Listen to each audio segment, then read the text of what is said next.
Bharatiya Janata party की तरफ से पश्चिम बंगाल में कारपेट बॉम्बिंग का काम शुरू हो चुका है। और मैं ये किस लिए कह रहा हूँ? उम्मीद तो ये की जा रही थी कि 21 अप्रैल को जब केरल में चुनाव प्रचार बंद हो जाएगा और पश्चिम बंगाल में पहले चरण के मतदान के लिए प्रचार बंद हो जाएगा, उसके बाद भारतीय जनता पार्टी अपने फायर ब्रिगेड जो लीडरशिप है उसको मैदान में उतारेगी। लेकिन इससे पहले ही ये काम शुरू हो चुका है। अभी 2-3 दिन पहले असम के मुख्यमंत्री हिमंता बिस्वा शर्मा ललकार कर गए थे कि ये कौन है कबीर, हुमायूं कबीर को कौन है ये, और इसके बाप की जमीन है क्या जहां पर ये बाबरी बनाने की बात कर रहा है। और उन्होंने सीधी चेतावनी दी थी कि जरा हमारी सरकार आने दीजिए, उसके बाद इन सब का इंतजाम कर दिया जाएगा।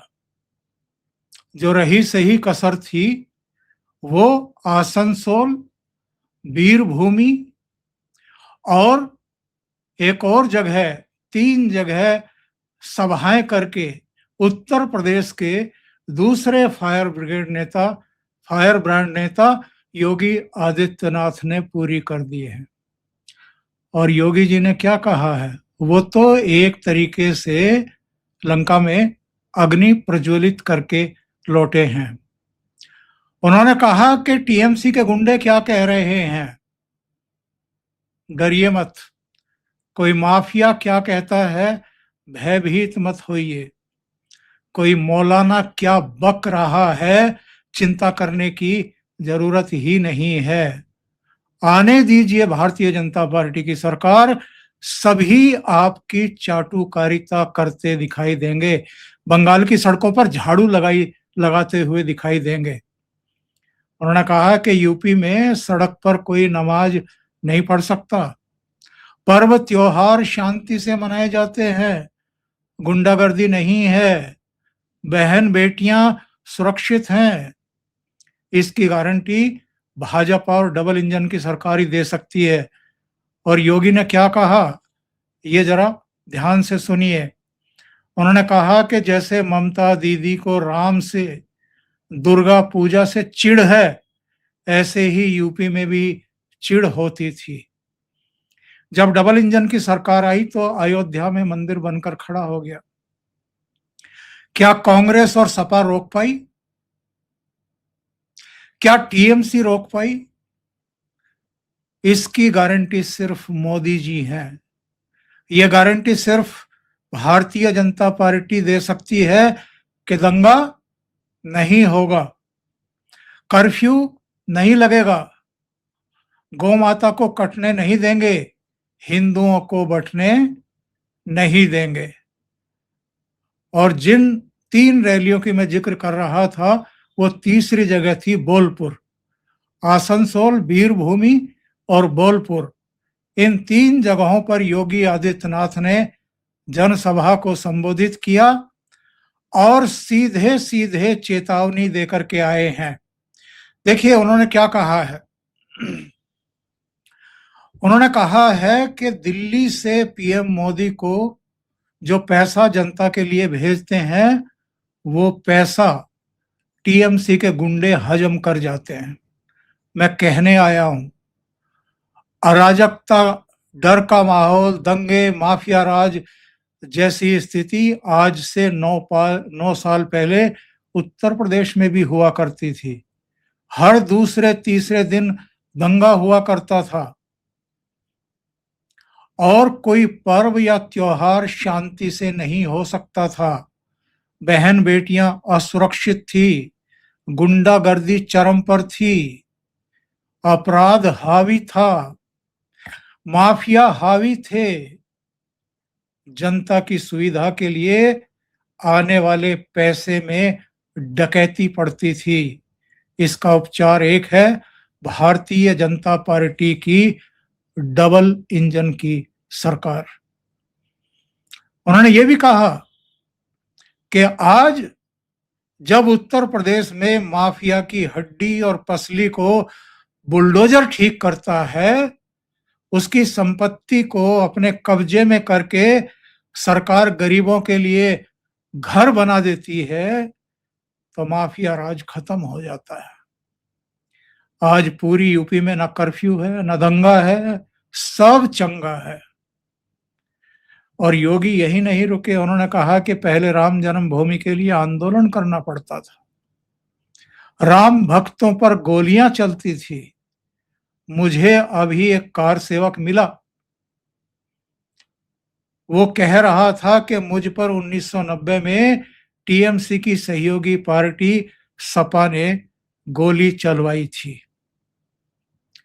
और वो ये भी कह कर के आए आसनसोल, वीरभूमि और बोलपुर में कि बंगाल कभी देश की सांस्कृतिक राजधानी हुआ करता था। पहले कांग्रेस और फिर वामपंथियों, और 15 साल से टीएमसी ने पहचान का संकट खड़ा कर दिया है। क्राइम कैपिटल बना दिया है पश्चिम बंगाल को। याद करिए, बंगाल आजादी के बाद विकास के पथ पर आगे बढ़ रहा था, किसान खुश था, नौजवानों के लिए रोजगार था। फिर कांग्रेस, कम्युनिस्ट और टीएमसी ने इसे अराजकता, भ्रष्टाचार, भय का केंद्र बना दिया। संसाधनों पर माफिया हावी हो गए, नौकरी गायब हो गई।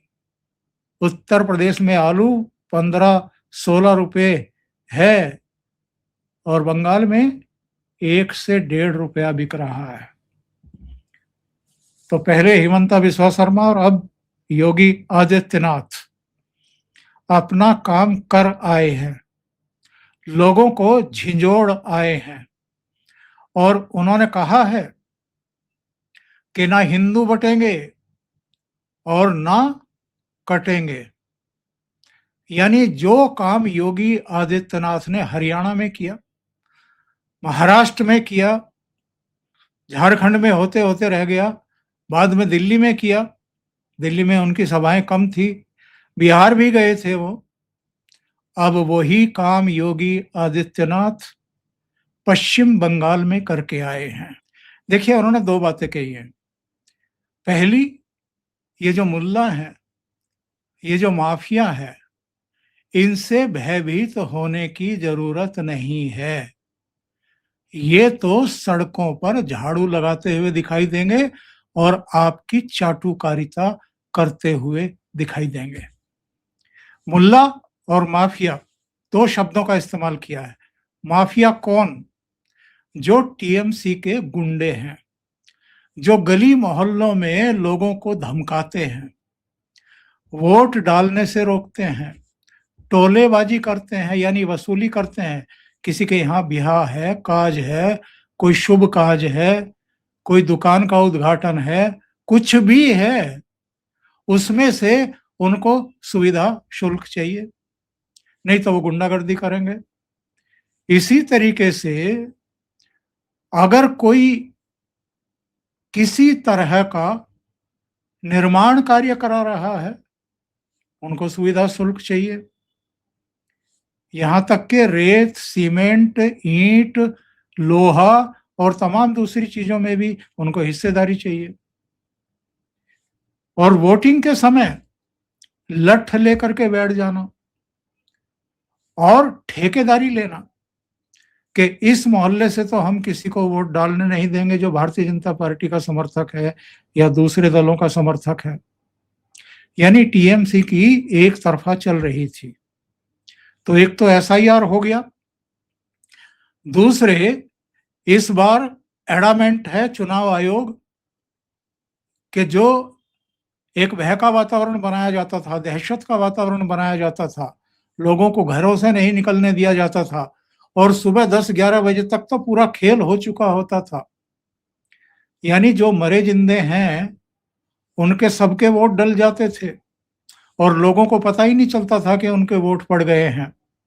तो इस बार सीआरपीएफ की तमाम दूसरी सीसीटीवी फुटेज, लाइव सीसीटीवी की कवरेज, लाइव प्रसारण उसका वेबसाइट पर ये सारी चीजें, दूसरी तमाम व्यवस्थाएं और तमाम हल्ले के बावजूद इस बात पर एडमेंट होना कि मतदाता सूची को तो पूरी तरीके से पारदर्शी बनाएंगे, जो योग्य नहीं है वो वोट नहीं डाल पाएगा, जो योग्य है वो छूट नहीं पाएगा।